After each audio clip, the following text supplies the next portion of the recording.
अस्सलाम वालेकुम जनाब, कैसे हैं आप सब। उम्मीद करता हूँ आप सब खैरियत से होंगे और मज़े में होंगे। मैं हूँ आपका सईद खान, आपके अपने चैनल एसके ट्रैवलिंग में। तो ये जो वीडियो है बहुत ज़्यादा डिमांड और बहुत ज़्यादा मैसेज आया मुझे, और काफ़ी सारे लोगों ने कमेंट भी किया और काफ़ी सारे लोगों ने मुझे इंस्टाग्राम पे मैसेज भी किया कि ये वीडियो आप लाजमी बनाइए। और वैसे भी मेरा इरादा था कि मैं ये वीडियो लाजमी शूट करूँगा, बनाऊँगा, पर प्रॉब्लम ये थी कि मैं काफ़ी ज़्यादा बिजी था। एक दो और कंट्रीज़ के टूर के लिए मैं चला गया था, जिस वजह से फिर मैं ये वीडियो नहीं बना सका।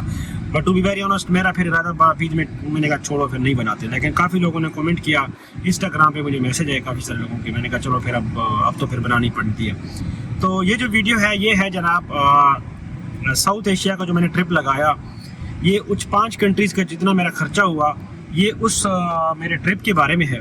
उसका कितनी कॉस्ट आई, क्या क्या सारे खर्चे, क्या चीज़ें, एक एक चीज़ जो है ना फिर मुझे लिखनी पड़ गई। क्योंकि काफ़ी सारी चीज़ें ना, मैं जब कोई चीज़ खर्च करता हूँ या किसी कंट्री में जाता हूँ तो मैं ऐसा करता हूँ कि मैं वो अपने पास नोटबुक में अपने पास रख लेता हूँ।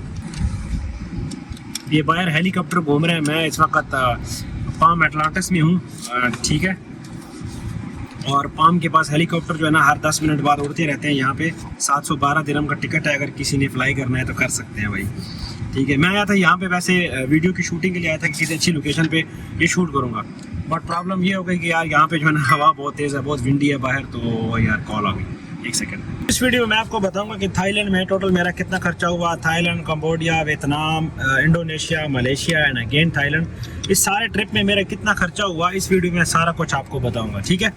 तो स्टार्ट करते हैं। सारा कुछ मैंने लिखा हुआ था। वैसे मैं जो भी एक्सपेंस करता हूँ ना वहाँ पे, तो मैं यहाँ से एक मोटा मोटा क्या देखता हूँ कि यहाँ से जब मैं करेंसी लेके जाता हूँ डिफरेंट कंट्रीज़ में, जब मैं जाता हूँ तो मैं करेंसी एक लेके, लेट्स सपोज कि मैं यहाँ से $1000 लेके जाता हूँ, ठीक है। एक समझाने के लिए आपको बता रहा हूँ, $1000 लेके जाता हूँ और मैं जब वापस आता हूँ तो फिर मैं देखता हूँ मेरे पास कितने बचे हैं, ठीक है। तो फिर वो मुझे पता लग जाता है कि भाई मैंने इस पूरी ट्रिप में ना इतना पैसा खर्च किया, ठीक है। जो मैं कार्ड से करता हूँ ट्रांजैक्शन और जो मैं वहाँ जाके डॉलर चेंज कराता हूँ, वो सब मैं लिखता जाता हूँ, ठीक है, मोबाइल के नोट्स। तो मेरे पास तकरीबन हर जो है ना हर कैटेगरी का यहाँ पे एक्सपेंस लिखा होता है, ठीक है। अब जैसे ये अगर आपको नज़र आ रहा है तो थाईलैंड, वियतनाम, कंबोडिया का जितना मैंने पे किया, जितने डॉलर्स में मैंने पे किया, जो मैंने वहाँ पे होटल्स में पे किया, हॉस्टल्स में, जो मैंने बस में पे किया, कुछ भी मैंने वहाँ पे किया ना, ख़रीदा कुछ भी, तो सारा एक्सपेंस मैंने हर कंट्री का लिखा हुआ है। बट यहाँ पे मोटा मोटा मैं आपको बताऊंगा, क्योंकि मैं हर कंट्री की डिटेल में नहीं जा सकता कि मैं आपको बताऊं कि यार वहाँ मेरा खाने का इतना लगा, वहाँ इतना लगा। मैं आपको जस्ट ये बताऊंगा कि भाई इस कंट्री में मेरा इतना खर्चा हुआ और इस कंट्री में इतना खर्चा हुआ, ठीक है। सबसे पहले मैं आपको बताता हूँ कि मेरे वीज़ा कॉस्ट जो है ना वो टोटल कितनी है। यकीन करें कि मेरा जो वहाँ रहने का खर्चा था और सारा कुछ, उस खर्चे से ज़्यादा जो मेरा एक्सपेंस था वो मेरा वीज़े का खर्चा है यार। और सबसे महंगा वीज़ा जो था वो था इंडोनेशिया का। पहले मैं शुरू करता हूँ थाईलैंड से। तो थाईलैंड में मैं सबसे ज़्यादा जो रहा, मैं थाईलैंड में रहा, ठीक है। की जगह तो मैं कम रहा, 1 वीक रहा, लेकिन थाईलैंड में 2 वीक्स गुजारे तकरीबन। थाईलैंड में जो मेरा खर्चा हुआ वो हुआ 13,500 रुपया, ठीक है। टोटल मेरा वहाँ रहने का, खाने पीने का सब मेरा 13,500 रुपया खर्चा हुआ। अगर उसके अलावा जो वीज़ा था इसका, थाईलैंड का वीज़ा मुझे महंगा पड़ा था। उसकी वजह ये थी कि ये 22,000 का मुझे पड़ा था। मैंने आपको बताया था कि थाईलैंड का वीज़ा जब तक टिकट कंफर्म ना हो तो थाईलैंड का वीज़ा नहीं मिलता। मैंने उसके साथ कंफर्म टिकट बाई की, परचेज की, टिकट परचेज की, वीज़े के लिए अप्लाई किया। जब वीज़ा मेरा आ गया तो मैंने उस डेट को जाना नहीं था, मैंने बाद में जाना था, तो फिर मुझे वो टिकट कैंसिल करनी पड़ी। तो आप अगर थाईलैंड का वीज़ा लेना तो एक दफ़ा सोच के, एक ही बारी सोच के लेना कि फलां डेट को जाना है, तो फलां डेट की टिकट एडवांस में खरीद लेना था, आपको वो टिकट कैंसिल ना करनी पड़ी। जब मैंने टिकट कैंसिल की तो मुझे 10-12 हज़ार की उसमें फकी, आपको पता है 200 दिरहम कटते हैं, तो तकरीबन 150 दिरहम मेरे कटे थे, ठीक है। मैंने हालांकि फ्लेक्सी वाली टिकट ली थी। फ्लेक्सी वाली टिकट में क्या होती है और क्या चीज़ें होती है, ये बहुत बड़ा लंबा टॉपिक है, इसको मैं फिर कभी समझाऊंगा। 22,000 का मुझे वीज़ा पड़ा थाईलैंड का, और वियतनाम का वीज़ा पड़ा मुझे $8,000 रुपये का, $25 का, और कंबोडिया का वीज़ा मुझे 11,000 का पड़ा। ये सब मैंने डॉलर्स में पे किए थे, ऑनलाइन खुद खरीदे थे। उसके अलावा इंडोनेशिया का वीज़ा मैंने बाहर से खरीदा था, जैसे पिछली वीडियो मैंने आपको बताया था, तो वो मुझे मिला था 40,000 रुपये। और मलेशिया का वीज़ा मिला था 14,000 रुपये का। इसमें मेरा आना जाना, एम्बेसी तक, ये वो, मैंने ये वीज़े पाकिस्तान से खरीदे हैं सब, ठीक है। ये मैं बता दूँ आपको। पहले मैंने यहाँ से क्यों नहीं खरीदे यार, ये भी फिर एक लंबी बात हो जाती है कि भाई यहाँ पे 500 दिरहम खर्चा है थाईलैंड के वीजे का। वहाँ पे थाईलैंड का वीजा मिलता है 14-15 हज़ार रुपए का, 200 दिरहम का, यहाँ पे 500 दिरहम का।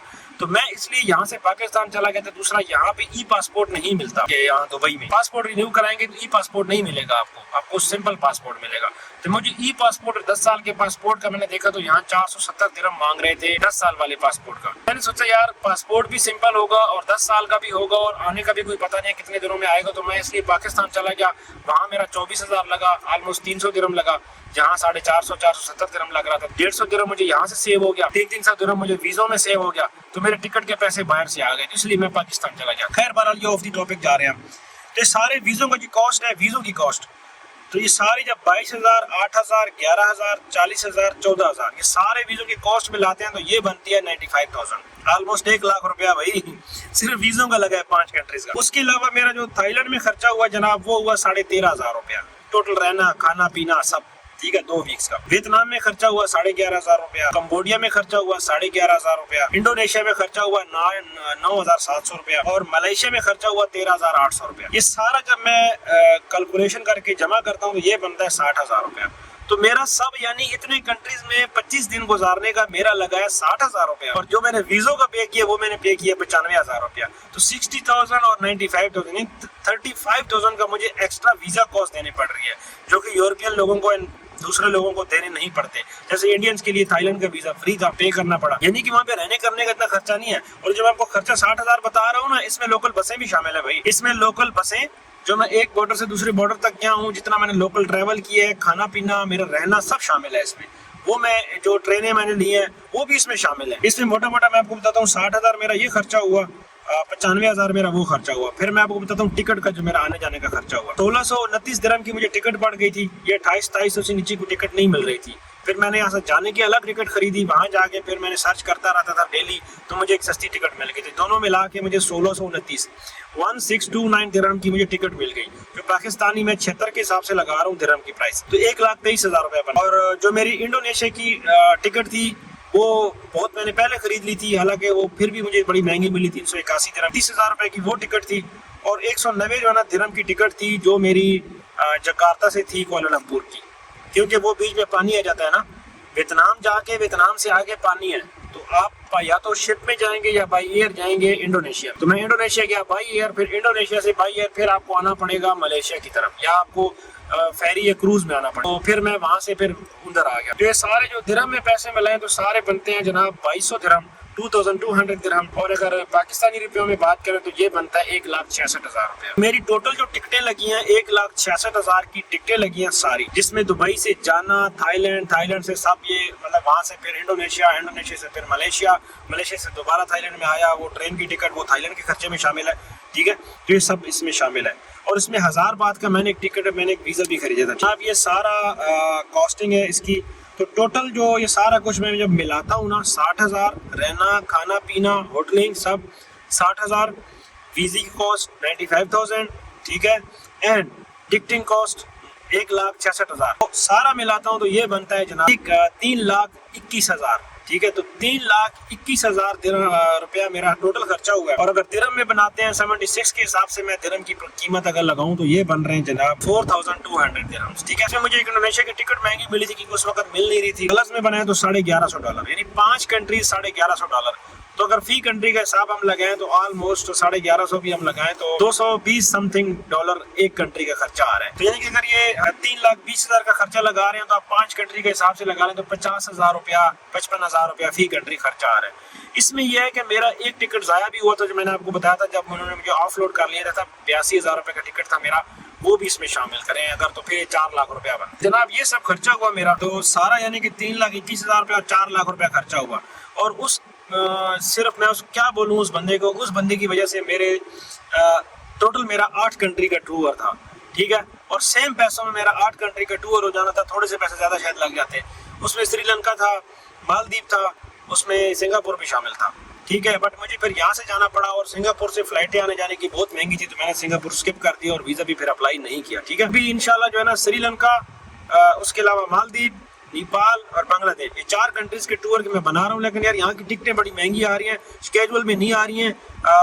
एयर इंडिगो की जो टिकट है, इंडियन एयरलाइन है, उसकी टिकट सस्ती है। बट प्रॉब्लम यह है कि अगर आप में से किसी बंदे ने उसमें सफर किया है, जो इस रूट में थाईलैंड में कहीं उसने सफर किया हो, कि जो यार मुझे ये बता दे कि यार क्या हम इंडिया में ट्रांजिट ले सकते हैं 2-3 घंटे का, क्योंकि एंट्री तो हमारी नहीं हो सकती, लेकिन ट्रांजिट तो आई थिंक हमें देना चाहिए उनको। आप ट्रांजिट में ले सकते हैं या नहीं, किसी को अगर मालूम है तो प्लीज यार ये कमेंट में लाजमी बताइएगा। मैंने एयरलाइंस को काफी दफा मेल भी किया, लेकिन उनके मेल का आंसर नहीं आया। अगर ये हमें ट्रांजिट करने दें तो ये जो थाईलैंड का मैंने 1630 दिरहम की टिकट ली है ना, ये टिकट पता है कितने की मिलेगी? ये टिकट मुझे मिलेगी 800-900 दिरहम की आने जाने। तो मैंने डायरेक्ट टिकट इसलिए ली थी कि मैंने कहा ऐसा ना हो कि बीच में हमें वो ब्रेक ना लेने दे, ठीक है, वहाँ पे ट्रांजिट ना लेने दे। तो अगर आप ट्रांजिट ले सकते हैं तो फिर आपको यहाँ से टिकट बहुत सस्ती मिलेगी, बहुत सस्ती मिलेगी। मैं आने वाली किसी वीडियो में इन्फॉर्मेशन अगर मेरे पास आ गई, मेल का आंसर आ गया, तो मैं वो भी बता दूंगा कि भाई आप दुबई से एयर इंडिगो की टिकट खरीदे, बहुत सस्ती टिकट है। 400-500 दिरहम की टिकट, 600 दिरहम की टिकट मिलती है एक साइड की। और अगर आने जाने के लिए तो 800, 900, 700, 800, 900 दिरहम की, यानी कि 700 to 900 इसके दरमियान, मैक्सिमम 1000 दिरहम से ऊपर नहीं जाती। ये मैंने 1600 दिरहम की टिकट खरीदी थी यार, कितनी महंगी टिकट थी। मेरा पहले प्लान था ना, जो मैं पाकिस्तान से आ रहा था, वो मेरा प्लान ऐसे था कि मैं वहां से श्रीलंका आता, श्रीलंका से मैं थाईलैंड आता, थाईलैंड से मैं कंबोडिया, वियतनाम, इंडोनेशिया, मलेशिया आता, मलेशिया ना आता डायरेक्ट इंडोनेशिया से मैं सिंगापुर आता, सिंगापुर से मैं जो है ना बीच में मालदीव आना था, और मालदीव से बहुत सस्ती टिकट थी मेरी, जो मैंने चेक की थी वो मलेशिया की थी, ठीक है। तो मैंने ऐसे सिंगापुर से मालदीव, और मालदीव से फिर मैंने मलेशिया आना था, और मलेशिया से फिर मैंने थाईलैंड, और थाईलैंड से मैंने फ्लाई करना था। ये मेरा प्लान था, बट उन्होंने सारा मेरा प्लान चौपट कर दिया, और इससे कम पैसों में था, वो टिकटें बहुत सस्ती थी, ठीक है। तो ये सारा प्लान था जी, और ये सारा खर्चा हुआ टोटल। इसमें ऐसा कुछ नहीं है कि जो मैं आपको बता सकूं, इसमें 1000 बात का जो खर्चा है वो भी शामिल है, जो मैंने री एंट्री वीज़ा लिया था। जो जिन लोगों ने मेरी वीडियोस देखी है, सीरीज देखी है, उनको पता है इस चीज़ का, ठीक है। तो जनाब सारा खर्चा हुआ, मैंने सारा ये एक्सपेंस जो है ना सारा टोटल बनाया था। तो आखिर में बना के मैंने आपके लिए, कि आप लोगों को ताकि आसानी हो, अगर डॉलर में किसी को खर्च का हो तो मैं कोशिश करूंगा कि अपनी वीडियो के ऊपर रिटर्न में भी आपको लिख दूं। जैसे थाईलैंड में $49 खर्चा हुआ, कंबोडिया में 42, वियतनाम में $42, इंडोनेशिया में $35 और मलेशिया में $50। टोटल मेरा $218 का खर्चा हुआ। तो मैं ये सब डॉलर्स में भी लिख दूंगा, और दिरहम्स में भी लिख दूंगा, और पाकिस्तानी रुपयों में भी लिख दूंगा। तो टोटल यानी 4000 दिरहम का समझो खर्चा है, जो मेरे 5 कंट्री का टूर रहा है। इसमें मालदीव भी मेरे से रह गया, और सिंगापुर भी रह गया। सिंगापुर भी सेम पैसों में हो जाता अगर वीज़ा होता मेरे पास, लेकिन चलो कोई बात नहीं। 3000 यार 2800 रुपये की टिकट थी सिंगापुर की, तो 2800 रुपया कुछ भी नहीं है यार। तो लेकिन मैं उस वक्त फिर वीज़ा नहीं अप्लाई किया, जब मेरा ये अपलोडिंग का प्रॉब्लम हो गया, तो फिर मैंने वीज़ा अप्लाई ही नहीं किया। मैंने कहा छोड़ो, फिर अब सारा प्लान चौपट। ये था जी सारा। तो अगर आप भी ऐसा ट्रिप करना चाहते हैं तो मोस्ट वेलकम, ये ज़रूर करिए। और मैं आपको ये सजेस्ट करूँगा, बार बार ये कह रहा हूँ कि यार ऐसे ट्रैवल करें, कुछ कंट्रीज़ का ज़्यादा ट्रैवल करें। अब आप ट्रैवल हिस्ट्री के लिए जा रहे हैं या आप अपने लिए घूमने जा रहे हैं, उससे फ़र्क नहीं पड़ता। तो आप जाइए घूमने, इस तरह घूम के आप आ सकते हैं मुख्तलिफ कंट्रीज़ में। लैंड बॉर्डर्स पे कोई आपको नहीं पूछेगा, कोई तंगी नहीं है, कोई परेशानी नहीं है, बस आपने कॉन्फिडेंट रहना है, ठीक है। ये चीज़ जहन में डाल लें कि आपके पास ग्रीन पासपोर्ट है, पाकिस्तानी पासपोर्ट है, फिर आपको कोई मसला नहीं होगा। अपनी अहमियत और अपनी चीज़ जहन में लेके चलेंगे तो आपको कोई प्रॉब्लम नहीं होगा। एक्स्ट्रा जो है ना, ज़्यादा खुशफहमी में और ज़्यादा उम्मीद लगा के, एक्सपेक्टेशंस लगा के जाएंगे कि आपके पास गोरो वाला पासपोर्ट है और आप कहीं भी जाएंगे आपको तंग नहीं किया जाएगा, तो फिर आप हर वक्त परेशान ही रहेंगे। बस चीज़ों को पॉजिटिव वे में देखें, पॉजिटिव लेके चलें, इन चीज़ों के लिए यूज टू हो जाए, फिर आपको कोई प्रॉब्लम नहीं है। बॉर्डर में यार थोड़ा सा तंग करते हैं, अगर करते भी हैं तो इतना नहीं होता कि वो आप लोग, उनको भी पता होता है यार ये घूमने वाले हैं या काम वाले हैं, जो भी है यार वो इतना तंग नहीं करते किसी को, ठीक है। तो ये सारे मामलात हैं जी। तो मैं कोशिश करूंगा कि ऐसी वीडियो भी बनाऊं जिसमें आपको पूरा प्रॉपर प्लान किया। यार इस प्लान के मुझे इतने मैसेज आए हैं इंस्टाग्राम पे, इतने मैसेज आए हैं, मैं हो सकेगा तो मैं स्क्रीनशॉट भी लगा दूंगा लोगों के नाम हाइड करके कि यार जिन्होंने मेरे से प्लान मांगा है। तो वो प्लान यार एक इस वीडियो में मैं आपको समझा नहीं पाऊंगा, इसमें मैं सिर्फ आपको कॉस्टिंग का बता रहा हूँ कि उसमें पूरा प्लान मैं आपको बताऊंगा कि यार आपने कैसे पाकिस्तान से कौन से कंट्री का वीजा लेना है और क्या करना है। मैं कोशिश करूंगा एक शॉर्ट वीडियो में एक छोटा सा इसको ना स्क्रिप्ट इसकी बना के कुछ ऐसा मैं बनाता हूँ कि छोटी सी वीडियो एक बनाऊं और आप लोगों को मैं इसमें समझा दूं, या कोशिश करूंगा छोटी वीडियो में हो नहीं पाएगा 1 मिनट में यार। तो ये मैं कोशिश करूंगा एक पूरी वीडियो में बना के आपको बताऊं, जिसमें यार मैं आपको सारी कॉस्टिंग बता दूंगा, सारी चीज बता दूं कि यार किस तरह आपने कौन कौन से कंट्री में आना है। जो गलतियां मैंने की हैं वो आप ना करना, ठीक है। बहुत सारी गलतियां जो मैंने की है, जहाँ मेरा थोड़ा सा ज्यादा पैसे खर्च हुए तो आपके वहाँ कम पैसे खर्च होंगे, ठीक है। तो ऐसी चीजें, जैसा मेरा 80,000 की टिकट ज़ाया हो गई, प्रोग्राम बढ़ गया, तो ये चीज़ है जनाब। कि आप लोगों को सारी समझ आ गई होगी, जिन लोगों के जो सवाल थे उनके जहन में वो चीज़ें क्लियर हो गई होंगी।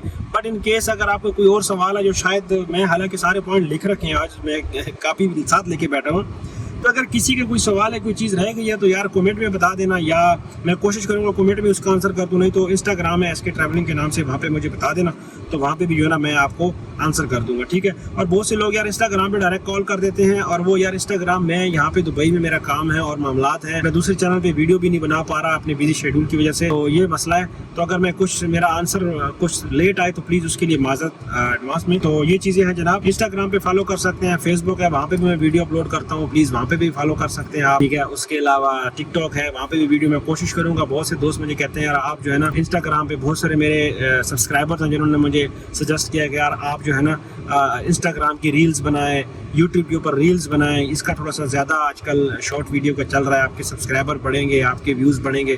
तो टू बी वेरी ऑनेस्ट यार, मेरी जो एडिटिंग पावर है वो मेरी इतनी अच्छी नहीं है, मैं एडिटिंग इतनी अच्छी नहीं कर सकता, और रील्स को बनाना यानी कि मुझे पता सब है, बट मैं उस तरह कर नहीं पा रहा, उसको उस तरह से नहीं कर पा रहा कि उसमें आपको छोटी सी रील में ऐसा सस्पेंस क्रिएट करना है कि आपको जो वो देखने वाला हो वो 10 सेकंड से ज़्यादा आपकी रील्स को देखे, और वो ऐसा देखे कि फिर वो उसका स्टिच हो जाए। वो ना भी देखे तो उसको आपकी दूसरी रील्स देखनी पड़े या आपकी वो फुल लेंथ वाली वीडियो देखनी पड़े।